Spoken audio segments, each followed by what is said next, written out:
So, for example, there one example is Hamming distance. So, this is based on the amino acid composition, right. How to calculate the composition? N of I divided by N. So, what N is the total number of residues in a sequence, and this is any residue of particular type, any residue alanine or whatever 20 residues, right. Now, I get 3 sequences. So, how many clusters we can put in these 3 sequences, and which 2 sequences are close to each other.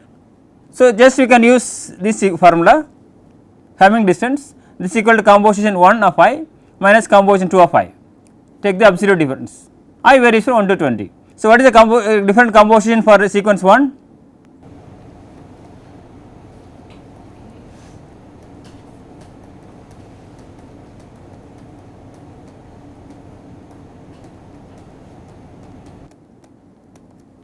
How many residues? 1, 2, 3, 4, 5, 6, 7, 8, 9, 10. I put simplicity, I put 10. But usually, what is the average length of protein sequences? Right, you can see the large crowd around 200 to 300 or 100 to 300. Average length is 315 residues, depending upon the sequences deposited in the Uniprot database. Right. Also, I showed the graph connecting the number of residues versus the frequency. Mostly from 100 to 300 residues. Right. So, for example, if you take the, for simplicity, I use small peptides. What is the composition for A in the first sequence? 0.3, C0, D 0.1, E 0, F 0, G 0, H 0, I 0.2, K, K is 0.2, L 0.2, M no, N no, all are 0. Oh, okay. 0.2, 0.4, 0.6, 0.91. Then for the second one,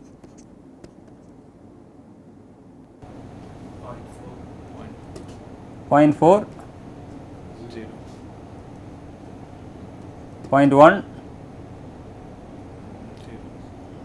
E, F, G, H, I is 0.1, K 0.2, L 0.1, 4, 5, 6, 8, 9, there is one more, S 0.1. So, third sequence. So, what is the composition for alanine? 0.1, no C, D 0.1, E 0.1, F no, G, H I 0.1, K 0.1, L 0.1, M N P 0.1, Q 0.1, no R, no S, W 0.1, right. 1, 2, 3, 4, 5, 6, 7, 8, 9, one is missing, S 0.1.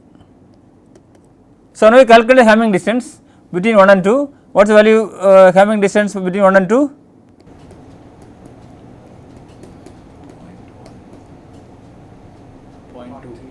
0.3. This is 0.1, 0, 0.2, 0.3, 0.4. Right, now DH between 1 and 2 and 3, 0.8, very high. So, between the 1 and 3, 1.0. So, we can have the different sequences, something is wrong, right. So, 3 different sequences, right. So, we can calculate the Hamming distance between any pairs. Now, if you see this one, which 2 sequences are close to each other? 1 and 2 are close to each other, right? If you see this one, 1 and 2, they are close to each other, because the value is 0.4. So, now you can see the different sequences. Then if you have any specific threshold, right, for example, if you threshold of 0.5, right, then 1 and 2 are close to each other, right, either 1 or 2, then we can take 3, right. You can make it a different clusters, and from each cluster we can take a representative data, right, and finally you get the non-redundant set of sequences. this one is Hamming distance. So, another is similar to Hamming distance, you can also get the Euclidean distance. Okay, the difference between Hamming distance and Euclidean distance is, what is the difference? Is sum of squares. So, you can take composition of 1 minus composition 2 the whole square, right. Here we do not care about the sign, then you have to take the root. So, what is the value between d e of between 1 and 2?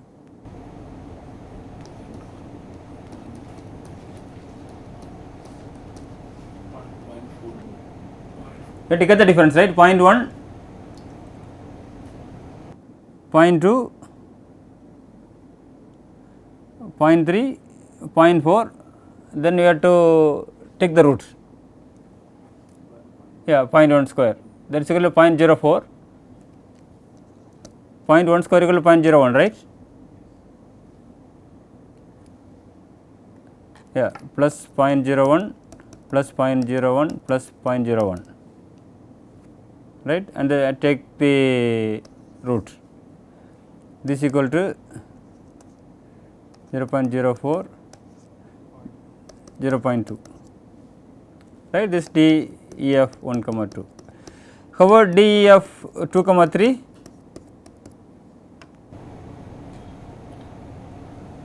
Point 2 and 3 is 0.09, right, 0.01, here it is 0, here it is 0.01, okay, 1, 2, 3 times. So, that means 0.01 into 5. So, that is equal to 0.09 and 0.05, that is equal to 0.14. So, root of 0.14, this is equal to 0.4, 0.3, 0.3 something, right. So, likewise d of 1 comma 3, what is 1 comma 3? So, 0.04, this 0, this is 1, 2, 3, 4, 5, 6, 7 times, right, 0.01 into 7, so 0.11, so 0.11, this is equal to 0.3 something. So, then this is the closest one, here also you can find Euclidean distance, you can see this is the closest among these 3 sequences. So, you can make any pairs and you can make any different clusters, you can use any cutoff, right, I can do that. This here we used the amino acid composition as a feature. Likewise, we can use any feature to assign the clusters and you can obtain the non-redundant sequences, fine. So, how to install the CD hit? So, this is freely available and this program is very easy to install, right, and it will work with this Linux operating systems, right. So, first you download the files and then unpack using the TR and then you have to go to your directory, right, and you can install the program by using make, right, and then you can run the program. So, it requires first you need to download the program, you need to unpack and then you have to compile and you got to run the program, right. This is the steps we use in when the compiling in any program, right, in the Unix systems. So, how to run CD hit? Because this is the program, right, you put ./CD hit and this is the command we have to give. So, what is for I? That is input, right, we get this input file name, the DB gives the input file name, and what is O? This output, okay, this is output file name, okay, DB9 this is output file name, and here we give the C 0.9 and N minus 5. What is 0.9? This is identity, so which identity you require, whereas 90% or 80% or 40%. If you need 40%, what you have to give? 0.4, right, for the example is 40%. Or N equal to 5, what is N equal to 5?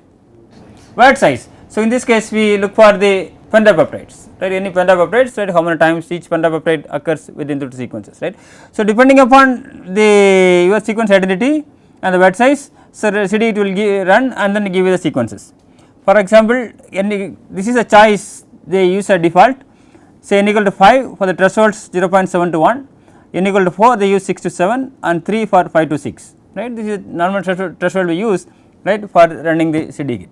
So, now we give the sequences. So, we have all the sequence FASTA format and we run CD Git, right, this is the input file, right, this is the input and here this is the output.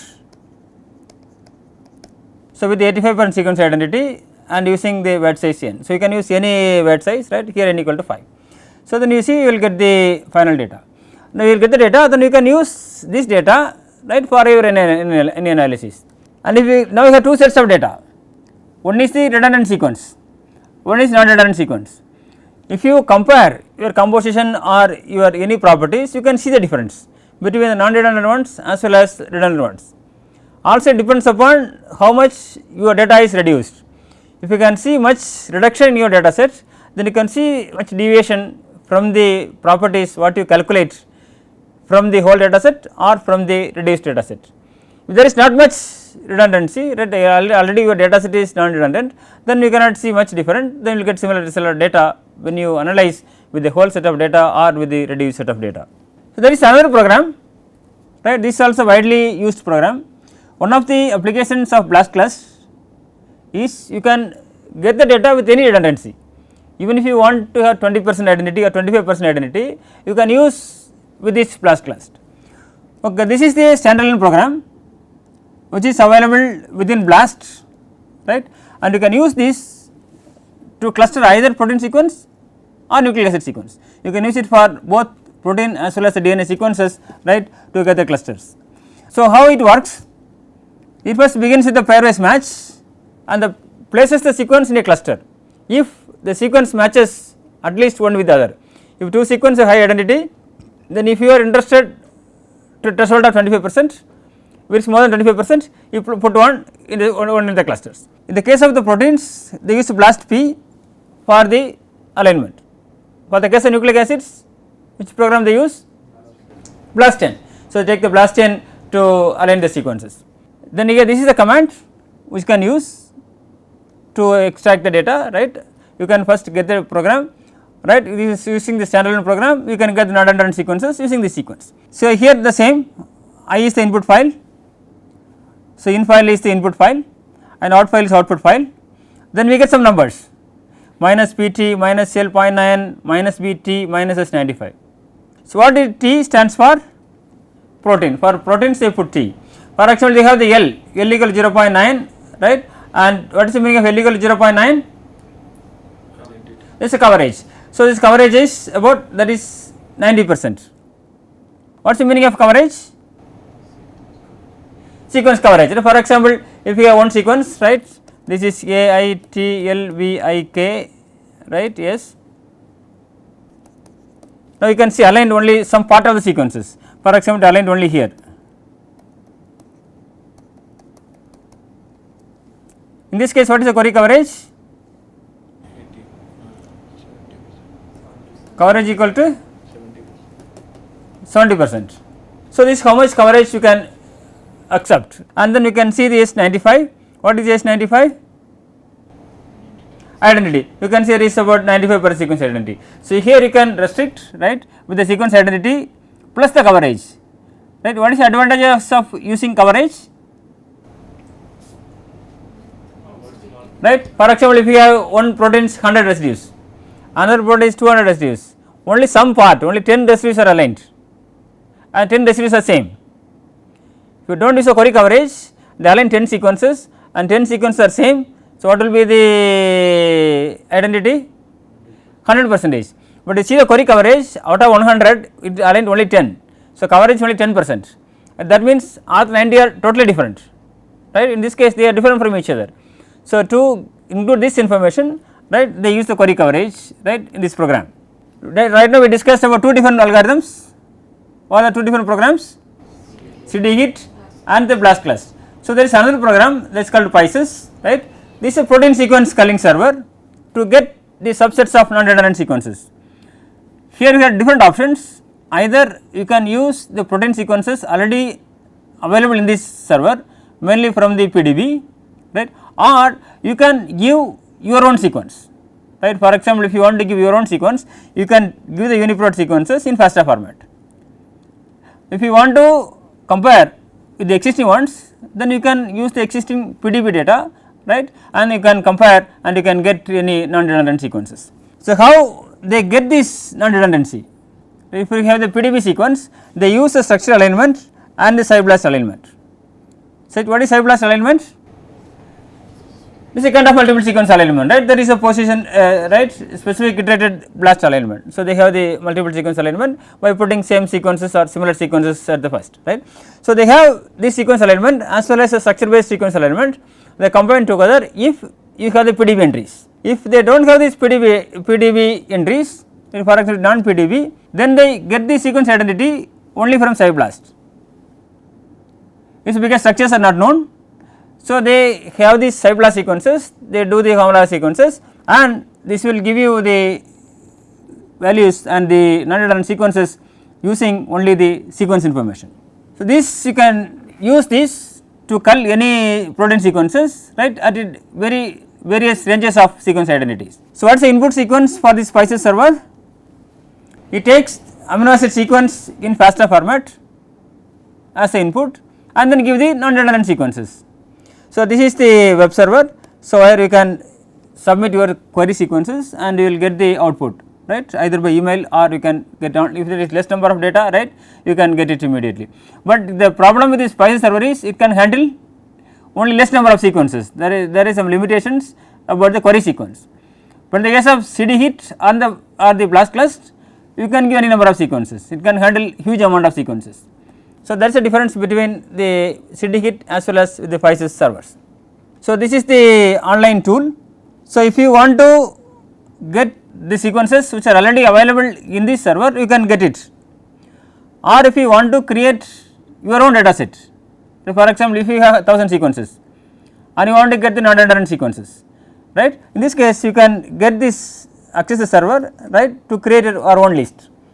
If you click on that, right, this will ask for the different options, which one you want.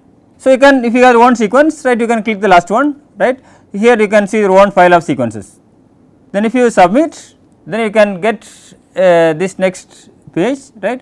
Here you have to paste or type your FASTA sequence in this text box.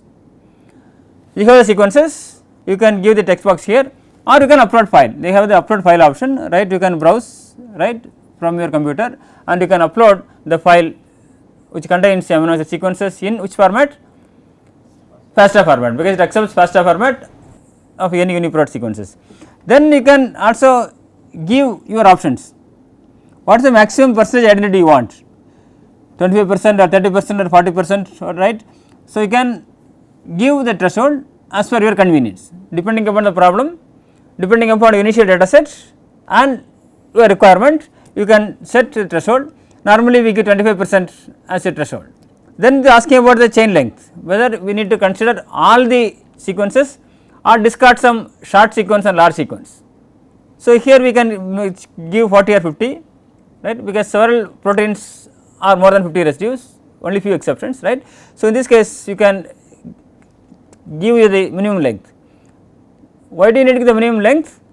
This can avoid considering the peptides. There are many short peptides, in this case you can avoid these peptides from this non-redundant data set.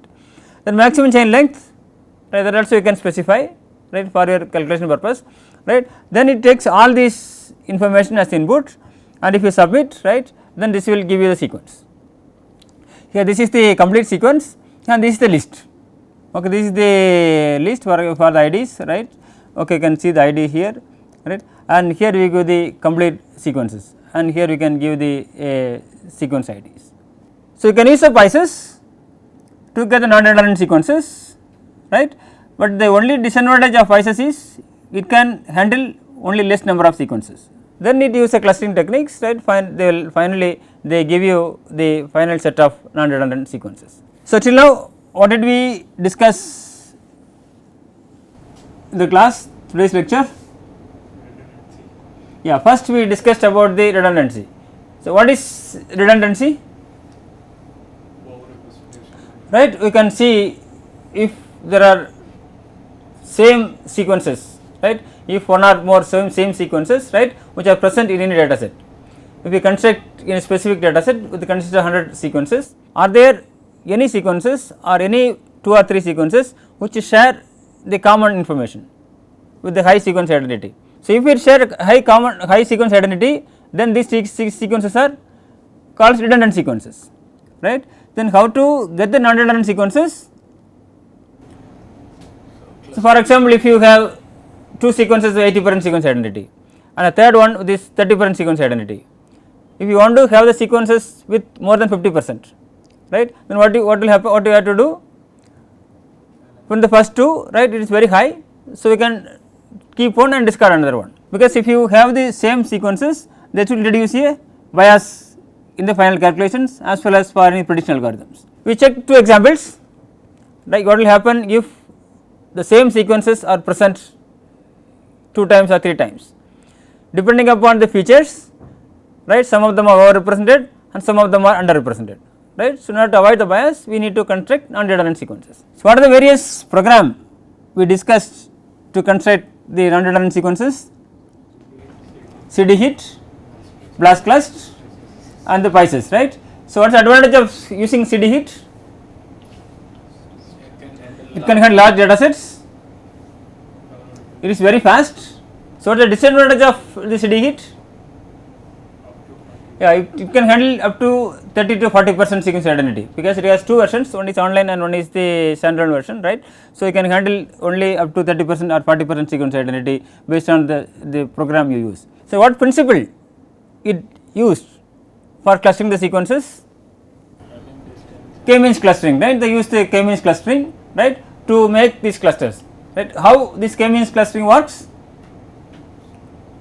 It considers all the sequences, right, and make into some desired number of clusters. So, that is K clusters, right, and then try to put in these similar sequences within that particular cluster, right, and then rearrange all the values again and again, so that the minimum redundancy is maintained, right, within that particular cluster. This take any cluster, you can see that is completely close to each other. Then they take the representatives from different clusters. In this case, you can get the minimum redundancy among your sequences. So, what are the various features we use for clustering techniques? We discussed 2 aspects, right. Both are based on this amino acid composition, right. So, one is the Hamming distance and the encoding distance. So, if you have any pair of sequences, you can calculate the values and make any threshold. If the pairs are more than that threshold, then you can discard one, right. So, in the getting the non-redundant sequences, there are some advantages, some disadvantages. For example, if you have 100 sequences made into 10 clusters, first cluster has 20, second cluster has 5 and another cluster has 1, then how to get the representative data? If it is 1, it is easy, you can pick it up. If that is 10, how to get the representative one? Generally they will take randomly pick up one, right, you can get this one. This is the reason if you have to cluster again and again, and you can see what will happen if you pick up these different sequences from each cluster. You can see almost they are in similar features, so you can get similar data, right. Even then you can do this test to confirm that your data are significant or not. So, then the second one is blastclust. What are the advantages of blastclust? It can also handle large data sets, and you can go with the less sequence redundancy, even 20%, 25% you can do, and can also consider the coverage, query coverage, right. So, that you can use the blastclust for clustering the sequences. The third one we discussed about PISCES, right. Here it is easy to use, because if you give the all the sequences online, you will get the non-redundant sequences, right. But the only disadvantage is it can handle limited number of sequences. In this case, you have to do this again and again, take your sequence and get the non-redundancy, right, and then make another set and get the non-redundant sequences and come cluster together and put again, right. You have to run again to get the non-redundant sequences. So, we discussed about the construction of non-redundant data sets, right, and various features of the primary sequence, right. There are various parameters we calculated and we used for different applications, right. Now, in the next class we will discuss about the next level. What is next level of protein structure? Secondary structures, right.